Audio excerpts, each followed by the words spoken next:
প্রথমেই বলি অমলেটটা বানাতে কি কি ইনগ্রিডিয়েন্টস লেগেছে।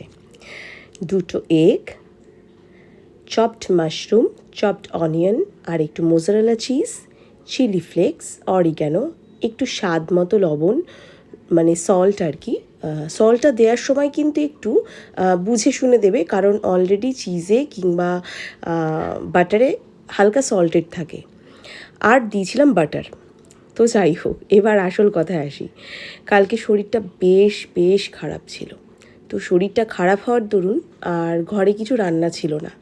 তো রাত্রেবেলা কী খাবো, একটা মানে চটজলদি ঝটপট করে একটা কিছু খাবার রেডি হয়ে যাবে এবং সেটাও খুব টেস্টি হবে, কারণ শরীরটা যেহেতু খারাপ, দেখবে মুখে অরুচি হয়ে যায়, একটু ভালো মন্দ খেতে ইচ্ছে করে, আর বাইরের খাবারটা যতটা অ্যাভয়েড করা যায়।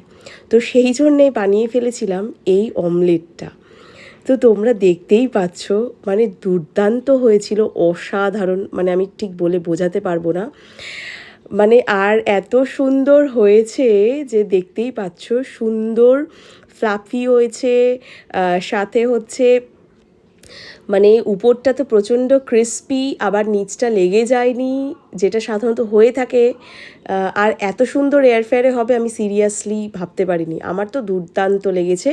তোমরা কিন্তু অবশ্যই বাড়িতে কিন্তু এটা ট্রাই করবে, খেতে কিন্তু মাস্ত হয়েছে, মাস্ত। তো কেউ কিন্তু এটা মিস করো না।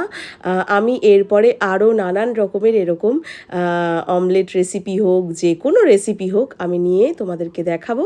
আজকের ভিডিওটা কেমন লাগলো, মানে রেসিপিটা কেমন লাগলো অবশ্যই বলো।